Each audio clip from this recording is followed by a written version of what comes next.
Hey everybody out there in the global community, thanks for tuning in to Navigate. I'm your host Tim Austin, and from time to time I like to return to conversations which have inspired and challenged both myself and my listeners, and that's what we're going to be doing today.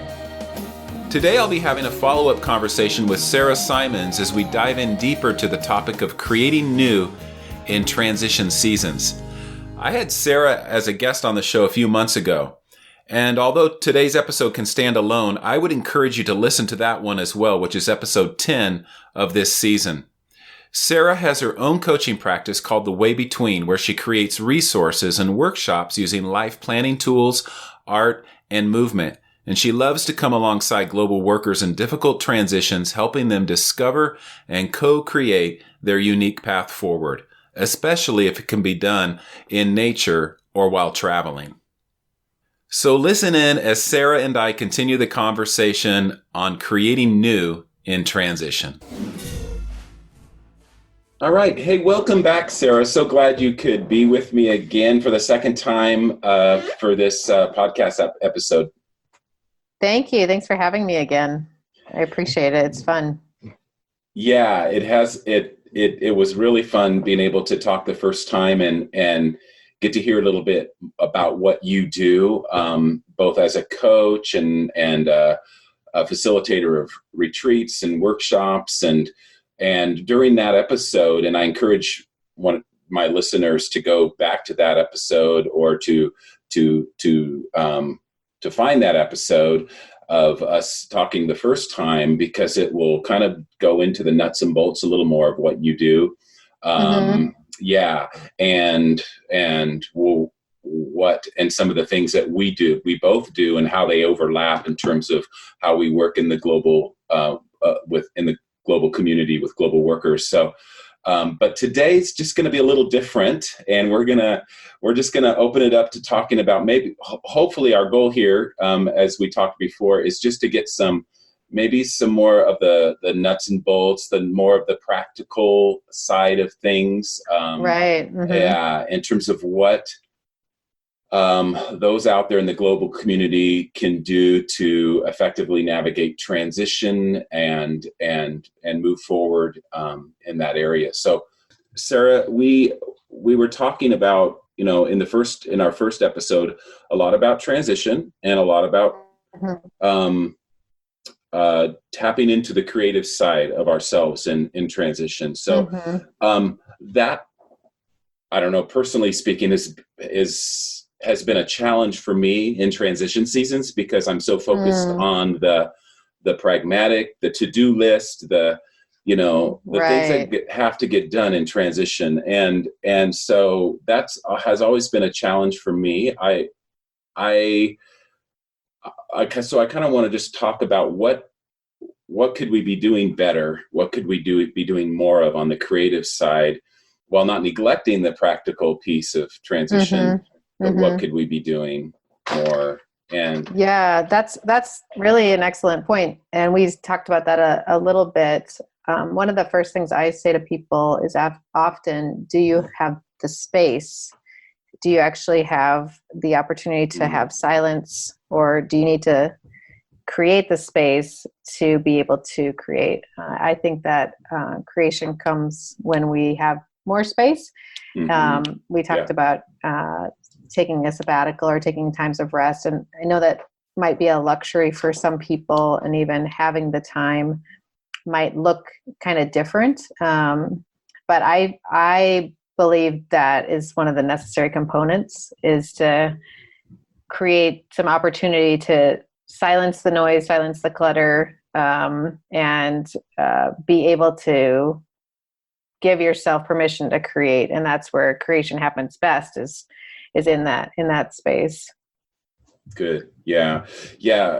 Maybe that's part of my problem too, giving myself permission, not just finding the time or balancing the practical and the creative, but actually giving myself permission to do that.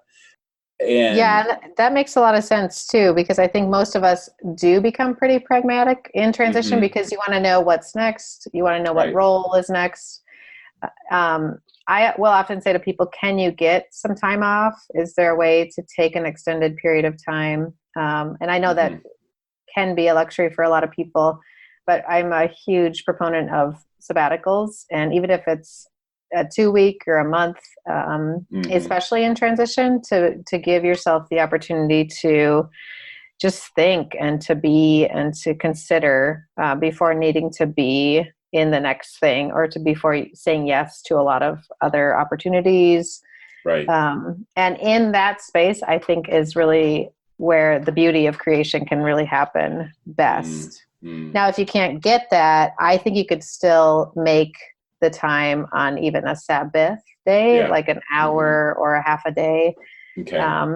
Again, big fan of silent retreats and time and space away from the noise and from the daily tasks, because I think that is really the best place to let your right brain and your left brain integrate and just free flow a bit. And we can talk specifically about that if it's helpful. Yeah. So because I think that triggered just my memory of when we were in a transition season while living in Turkey. We didn't have the luxury of a long, a 2-week or a month or Sabbath time, but we did take, my wife and I took silent retreats, day-long silent retreats, which were what we could do in that season to help us tap into that creative side a little more. And also, I think for me, I experimented with new ways of, or just in the day-to-day, I found myself like really kind of pushing myself to notice, to be more aware of the things around me. I would get up close to things. A snail crawling on the ground. This may sound weird, but I would start getting up closer to things, and noticing and just taking notice, being aware. And I found that maybe that did help me with, tap into that creative piece more, imaginative, dreaming, wherever I would go with that.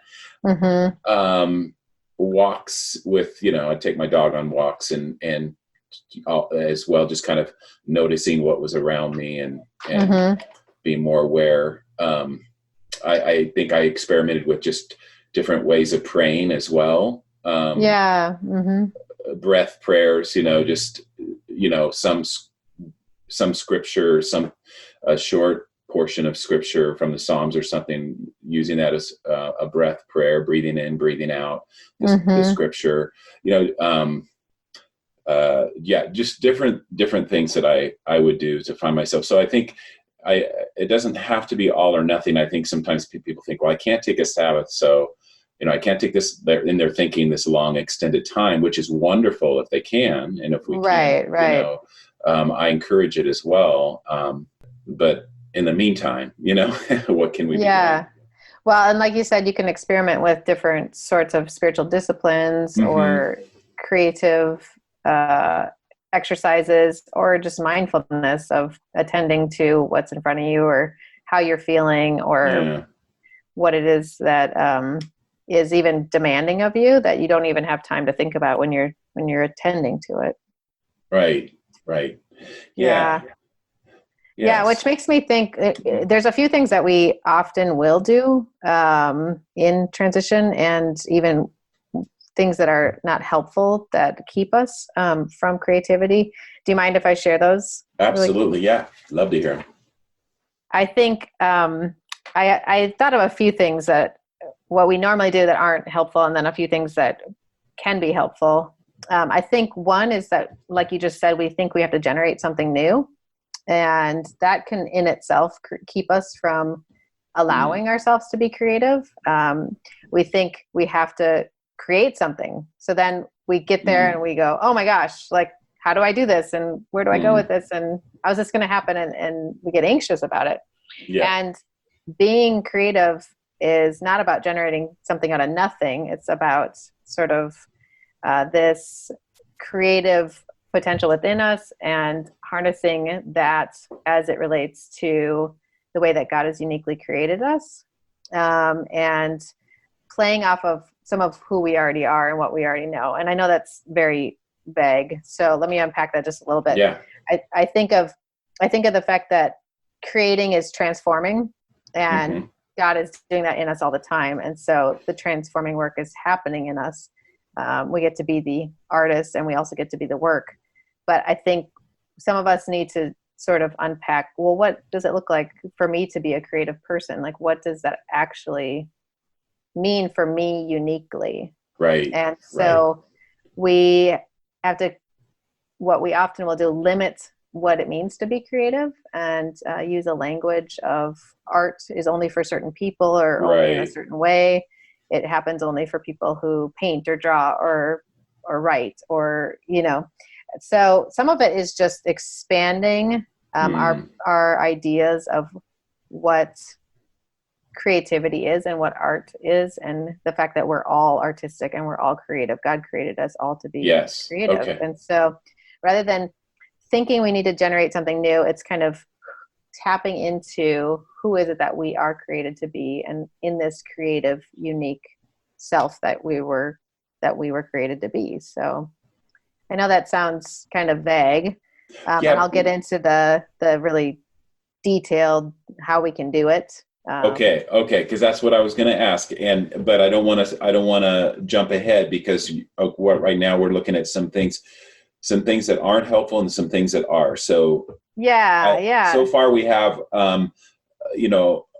it's kind of, I must be creative, or I must create something new. Right.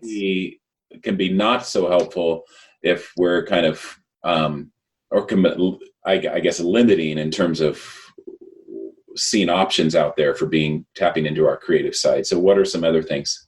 Yeah, absolutely. It can be very pressuring. So that can stifle our creativity in itself. So I think limiting our language about, I alluded to that a little bit, categorizing thing as creative or artistic. You use the example of even just attending to or paying attention to a snail. You know, that's you acknowledging God's art, in my opinion. And a snail is, you see that his art in nature, everything, every piece of art leads back to nature and his artistic expression. So a snail can be an inspiration for, I think about my daughter's school. They're called caracoliris in Spanish, and that means a snail rainbow. Like, we're all a part of this circular rainbow snail, you know. So that was an inspiration for their for their little motto logo. Right. And so I think just the limiting our language about what's artistic or who's artistic. And then the third one, I think, is taking the same approach or sticking with what's really comfortable. And I think for a lot of us, we kind of box ourselves in. Yeah, that's a big one. And so what brought me to this creative place, the way that I've gotten out of it before might not work the same as it did the first time. And so thinking through things the same way, rather than giving ourselves the space to experiment or to play or to fail, even to be wrong, or to try something new. So. Yeah. And what popped into my mind around that was creative conversations. And those were really, really highlighted for me during my transition seasons. The last couple big transitions that I've been through is what's comfortable for me is not always, it can be limiting if I'm not tapping into other input, input from other people, life-giving conversations with other people that are maybe outside my immediate, context or the bubble that I'm in, and so for me, it was a stretch to get outside that comfort zone, just in terms of reaching out to people who I thought might have something to say about this, have something to give, have something to have some kind of resource, have some kind of input, into my life during that season. So I don't know, that just kind of came to my mind when the sticking to what is comfortable. You're right. That can be that can be limiting as well. Yeah. Well, and I love what you say about creative conversations. Can I try a quick experiment with you? Oh, okay. Let's do it. So I think about just a question we might ask, even as a coach. You and I are both coaches. So I might say to you, what would you like to have for dinner tonight? Okay. You can answer that. I'm supposed to answer that? Yeah, go ahead and answer it. Yeah. Oh, wow. Okay. I would like barbecue ribs and corn on the cob. Nice. I can't get that here, so come over. So Okay. that one way to ask the question is, what would you like? But you could also ask the question with, imagine if you could have anything in the world, create for yourself dinner. Like, what would that look like? Oh, yeah. And I just put myself in Thailand, I think, right now. Just when you said that, I was in Thailand at the outdoor food market in Chiang Mai or something like that. I just found myself going there. Yeah. So I just think about, sometimes we limit ourselves, even like you're saying with conversation, but with words. And so I find it fun as a coach, but also with my kids, to start a conversation with maybe more wonder or imagination or creativity in that way.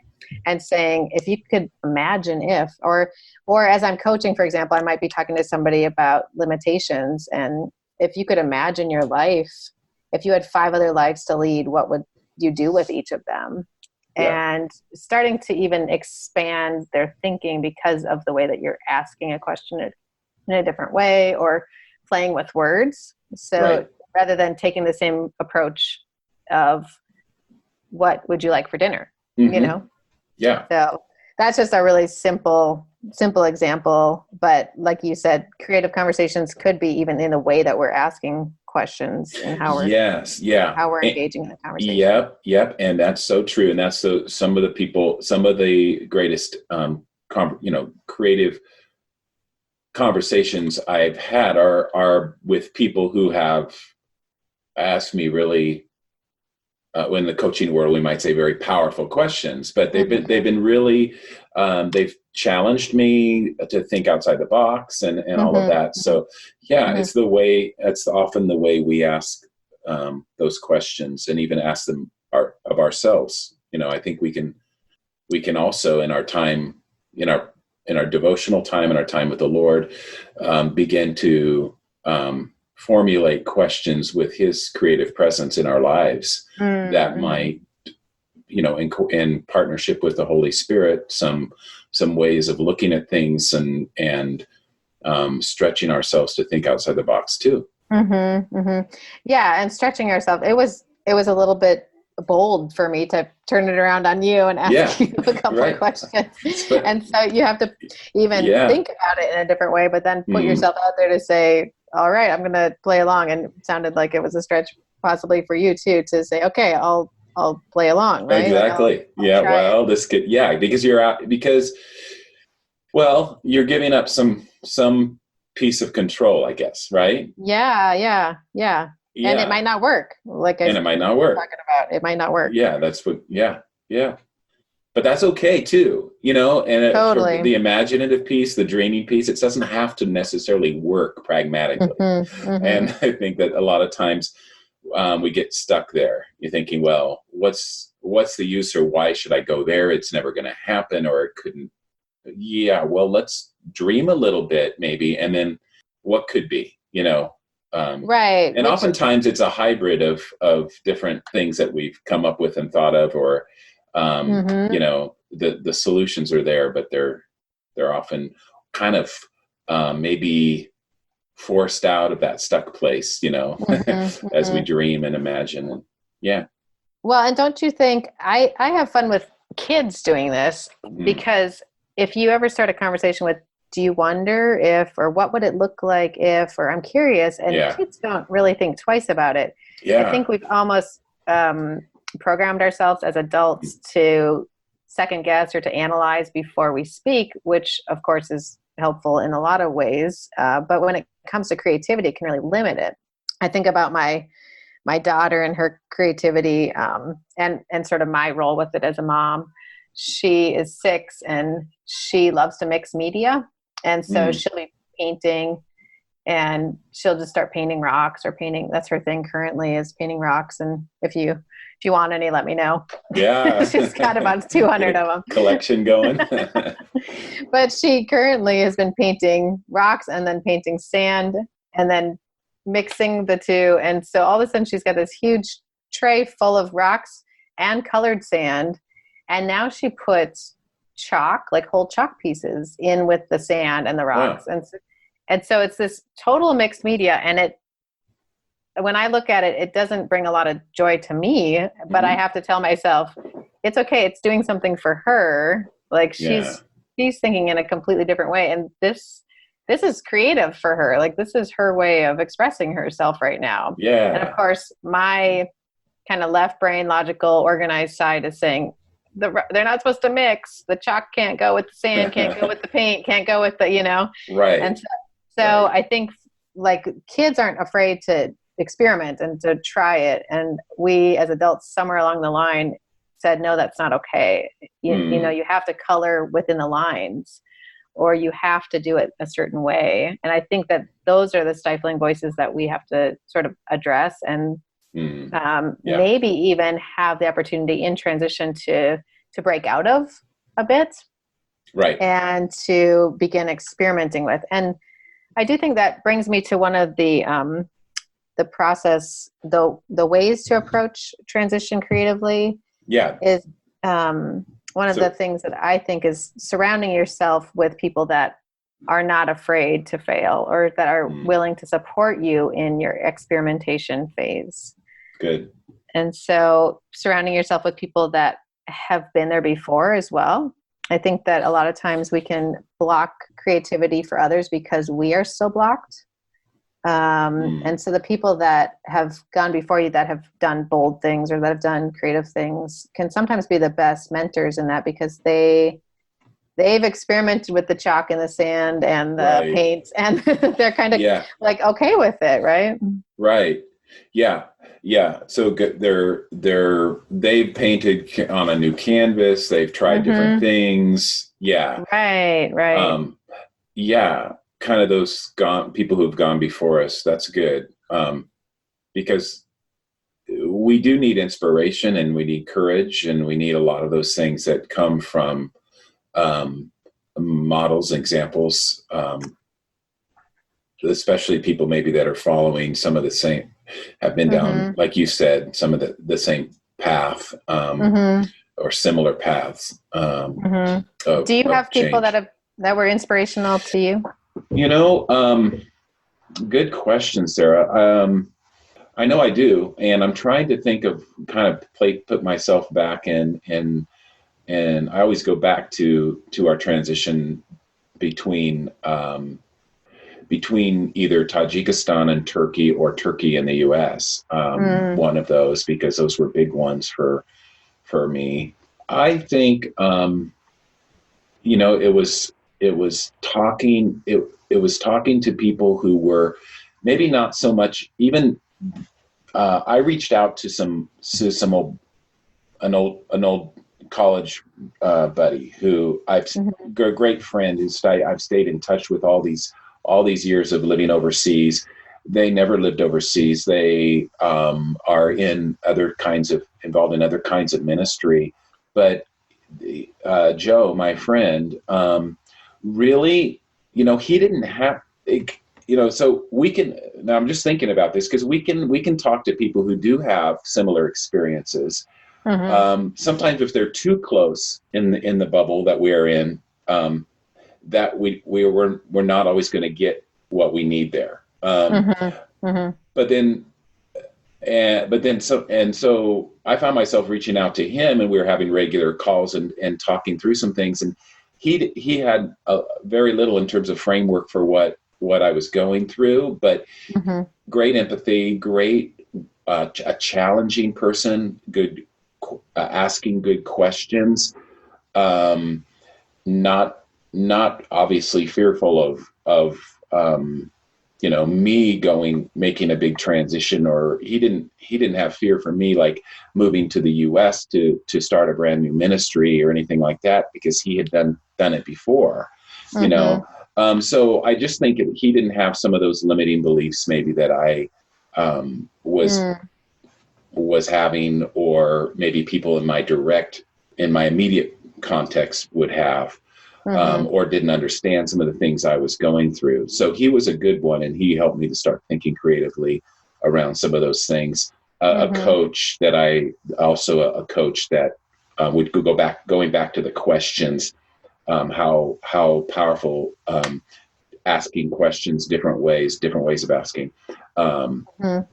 can be for us. Those, I also had a coach that I worked with through that transition, having those conversations with him on a regular basis. So yeah, that's a good question. There's probably others I could talk about. Well, what about you, as far as some of the conversations with creative catalyst people that God has brought into your life? Yeah. The one that comes to my mind is my coach. He also was a mentor in terms of the type of material that I work with, which is life planning. And he created his own process of how to meet with people in transition. And he meets with people that are typically in the corporate world, and basically would then he trained a bunch of us, probably a dozen of us, on the process that he created, and said, go and figure out how it fits for you, and see what works for you, and play with what I gave you, and get back to me. And he was so open-handed about it. And as I think about somebody who he had been there before, he knew what it took, the obstacles and the courageousness and the boldness to try something new. But he's a really great encourager to me, and believes I can do it. When I try something new, I'm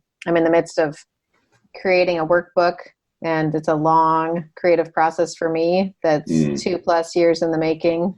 And they say everyone gets stuck in a creative process at some point. And typically you get stuck. I've been researching the creative process overall, and they say you typically get stuck at the halfway point. And I think, okay, I do feel a little weary right now. I get tired. Okay. This person in particular is really just continuing to motivate me, and he can see the other side of it, right? That's somebody who's been there before, and has gone before, and has gone to the other side further ahead of me. So yeah, and just an encourager and supporter overall. Good. I mean, this just highlights that we just really, in challenging transition seasons, we need people that believe in us, Exactly. and express that belief. Just express that belief in various ways through the conversations we're having and the things that they entrust us with. It sounds like he entrusted you with some work, some responsibilities, some research that, I just think that, that was huge for me. And I think we had teammates like that. We had people around us that we could go to and know that they would hear, and they would listen, they would give feedback, but they would also just express great belief, in our potential. And that's really, really a great catalyst for healthy change in transition seasons. Right. It's huge, really, to keep you moving and to keep you going, and to keep you from feeling stuck or frustrated or blocked. It's the check-in and accountability that you need often. And that motivation piece is definitely important. Yeah. Okay. So we're talking about things that are helpful. You said surround yourself with people that support you. Find people who can be mentors and support roles. What else are you thinking? Yeah, I would say don't be afraid to be stuck would be my second one, knowing that every creative person who is experienced a creative process of some kind or created something new, whether it be a sermon or a book or a painting or a construction worker, like everyone can be stuck at some point. And just knowing that it might happen, I think then leads you back to those people who've gone before you or those models or those encouragers to say, I just don't know what to do. I'm in the midst of it and I'm not getting any traction. And I think that parallels with transition too, because I do know that, and you likely work with this as well, that there's certain patterns of cycles of when people go through transition. Typically in their late 20s is a major life transition time, and then in the early 40s and beginning in mid 60s. And so I think about sort of that mid 40s range, which is where I fall, and how that parallels the creative process in feeling stuck. So people say, you have a midlife crisis, and you think, well, that kind of makes sense. Like, we're a part of a creative process and we're trying to figure out and create our life. And yet it makes a lot of sense that we would stop to reevaluate and say, what's not working, or what do I need to do differently, or what can I combine that I've already done well, to then create something new, or to be able to launch into something new based on some of who I already know myself to be and what has worked. So, so don't be afraid to be stuck. It's a part of the creative process. It's typical at the halfway point, at least, and there's typical seasons of it as well, that everybody will go through. Good. Yeah, don't be afraid to be stuck. And that takes me back to what you were saying about your writing project. Just, if I'm assuming that you were probably aware that you would at some point get stuck in the middle there somewhere. Yeah, that's the painful part, right? but you didn't allow that to translate into fear and paralyze you from even starting. So start the process, the creative process, whatever that looks like. Have your expectations set or realistically set around that there could potentially be a place here where I'm going to feel stuck. Yes, exactly. Okay. Yeah, just even setting the expectations to know that it is likely to happen, and the motivation might be low, or you just aren't feeling it one day, and it's okay. Just knowing it's okay to be in that place. Yeah. I remember I just could not get this with my writing. I feel like a lot of my creativity comes out of my writing. And I had a pretty long season through a big transition season of just reflection and just generating all these new ideas through conversations with other people and my time just with the Lord. And I would just like, all that came out in my writing, and I was just like putting out blog posts regularly and just doing something. And then I got to a place where nothing was coming, nothing. It was just like, and all of a sudden that it seemed like at that source, kind of ran dry, or that well kind of ran dry at that point. And I've had to come to the place where, I struggle with that, because I was thinking more in terms of, this is a discipline I need to keep up, rather than, well, no, maybe this is a season of creative creativity, and creative output. And it could pause, it could slow down, so I guess reflecting on that, I realized that that's probably was more of a season for me, rather than a season of creativity in that area, and rather than just this lifelong discipline that I'm always going to have and should expect to have, Can I ask, what did you do next? Yeah, I started a podcast. Excellent. So, yeah. That's why we're here. That's why we're here. Right. So, yeah. What did you do that? What's the next thing? And sometimes, that was, I had to come to the place where to say, oh, it's okay if I'm not going to give the attention to this creative outlet for this season, so I can focus on this. And some people are great multitaskers, can do lots of things at once. That's not me. So yeah.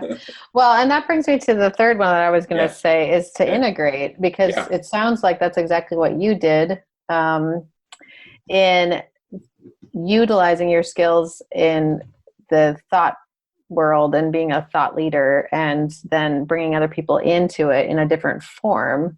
So utilizing your creative skills in a different way. That to me, so the number 3 would be, can keep integrating, keep playing, good, keep expanding the boundaries and mixing art forms if you need to, or exploring new ways. So if you're a writer, try painting. Yeah. There's no pressure. You don't know if you're good at it or not, or if you're if you are if you are somebody who's a baker or a cook, try drawing instead, or just playing with some different things that you might not normally do. Yeah. And just get, that, and I think there's something to be said about themes through this. Like if you're the example you just gave, if you're a baker, and try drawing, and maybe some of the themes will be the same. So I found for me, and I think a lot of the people I've coached through transition, it's helpful to kind of brainstorm what are some themes, that have been highlighted for you in your past experience of life and ministry, your current transition. What are some themes that have been highlighted, and how do those, like you said, I like the word integrate, how do they come together? How do they blend? So how do you help people discover that? Yeah. In my current Art of Transition workshop that I lead, I ask people to experiment a bit and to just try some different things. I say it might not be your favorite yet. That's what I tell my kids when they try new food too. It might not be your favorite yet, but it might be your favorite. So just give it a shot. So some of the really specifics, I do an integration of some different really simple drawing techniques of just pen to paper and just doodling. And that can be a really integrative process with just you're integrating your right and left brain. Good. And not even needing to think. And then I might encourage them in one of the lessons to take themselves on a perspective walk, and just to go on a walk and ask God to join them in it and to show him what it is that he wants to teach them that day. And he might point out something in the trees or on the walk or in nature. And he might just show them something new about themselves just by moving and engaging their body. And that is a big part of integration for me, is how is it that your body is a part of this as well? Okay. I think probably like for you and for many people, we get our best thoughts when we're doing things that are really simple or really not logical or analytical. When we're trying super hard to have our best thoughts. I think even things like washing the dishes or doing laundry, it can feel really meaningless. People say they have their best thoughts in the shower. Right. And it makes a lot of sense, the way that our brains work and the way that God created us, because we actually are turning off our logical brain and engaging our bodies and not thinking so hard. And our brain is able to engage in a completely different way. And so it actually, deeper processing happens when we aren't trying so hard, or when we're doing things that are more body focused. Yeah. So I encourage people just to do something that would get their body involved, whether that be stretching or yoga or even dance, sitting in the cross-legged pose with your kids or grandkids, going for a walk, just kind of letting yourself again, play in a different way or explore in a different way. Yeah. That's good. Good. So so could we say then that it's, these transition places are as much about disengaging as they are about engaging. Sometimes I'm wondering, kind of hearing you talk. Yeah, absolutely. Absolutely. Yeah. And the last thing I would say is look for inspiration. I find in this season of my life, I have youngish kids, and reading to them at bedtime, I find some of my best inspiration comes from kids' books. And it doesn't relate necessarily to what I do, but just the pictures and the way that they talk so simply, it brings out inspiration in different ways. And so kids' books are inspiring to me. Being out in nature, God's the ultimate creator. He was the inspirator. Yes. And I find a lot of inspiration in nature. And a friend of mine was saying that green is green space, green trees, green anything is meant to inspire creativity. And so being in green space has been known to really bring alive creativity just by being outside. So good. Look for inspiration. Yeah. I find myself going back to certain writers that I always get inspired by reading their material. Right. Just the ones that I just really resonate with. Mark Buchanan is one.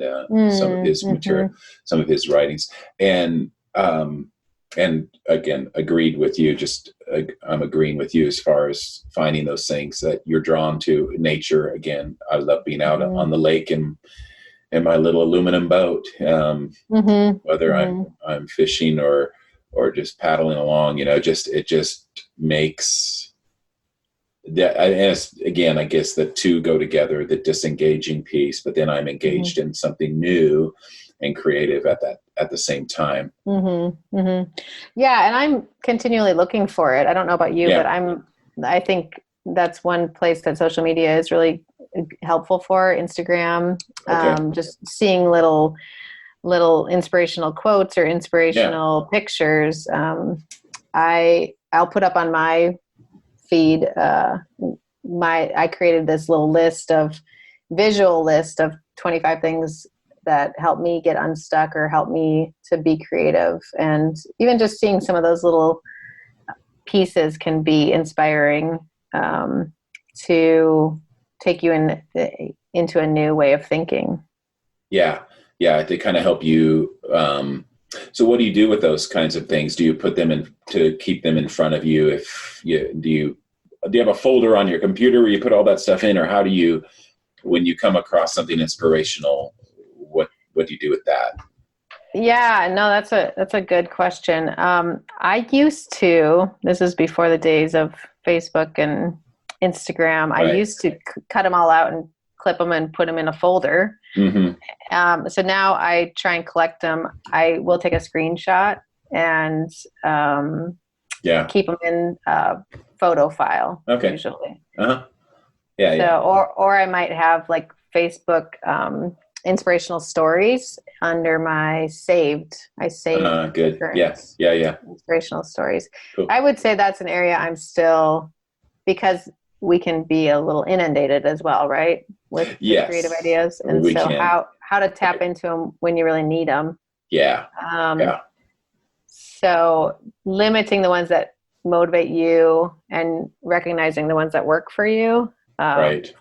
Play, but don't become overwhelmed or inundated. It also is counterproductive, right? Yes, right. In this age of so much information, you're right. Yeah, it can be. Okay, so this has been super, super helpful. Again, just I'm always personally inspired when I talk to you and have these conversations, and I think I know our listeners will be as well, Sara. So thanks. Well, it's fun. It's fun to talk about creativity and creating new. So and so I'm just you're always welcome back to this podcast. Thank so you. Just know that that's an open invitation, open door. So, but any final thoughts or words that you would like to leave with the listeners today as we wrap up? Yeah, I would say that there is healing power in creativity. And nearly everyone I know who is involved in a creative process will tell you that they feel whole when they're creating. They feel like they are at their best. And so we have this wonderful opportunity to come alongside of people. And when we're in transition, we have this opportunity to really harness the creative potential within us in that season. And that's just something that I am passionate about and I love seeing in others as well. So good. Yeah, so good. And well, I know that this really is resonates with me in my heart as I coach global workers through transition, and I've learned a lot from you, and maybe I'll be experimenting with some new thoughts and ideas in my own work, and just because of some of the things we've talked about today. So thank you so much. Fantastic. I look forward to hearing or seeing them. Good. Okay. However they come. Awesome. And what any current just any current projects or invitations that you would have for listeners out there who are looking for some support around their own transitions? We've talked about everything from Sabbath to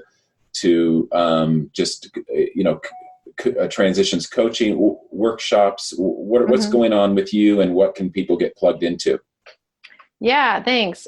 You can check out thewaybetween.org. Thewaybetween.org is my website and where the current offerings are. I offer a Art of Transition workshop, which is utilizing a lot of this stuff and playing with it and really going deeper with people in transition tools and processing. And so check that out and see the current dates on there, and check me out on Facebook or Instagram too. So that one's usually more daily or every other day. So would love to engage in that way. Awesome. Thank you so much, Sara. Thanks for having me. Yep. We're so glad you could join us today. And just to encourage all you listeners out there to check it out, thewaybetween.org. And you'll find some great resources there. All right. Thanks again, Sara. What would it look like to really engage your creative side in this transition season? Do you feel the need for creative space but not sure where to begin? Why not start with some creative conversations? Working with a coach can help you create space and engage those creative moments. To learn more, book a discovery call with me at encompasslifecoaching.com or with Sara at thewaybetween.org if you're interested to learn how working with a coach can help you embrace change creatively. Thanks for joining me today for this episode of Navigate Podcast. I've been your host, Tim Austin, and if this has been helpful to you, would you mind rating the podcast, writing a review, and sharing on social media? And of course, you can always subscribe so that you're sure to get in on the next episode. And I'll catch you next time.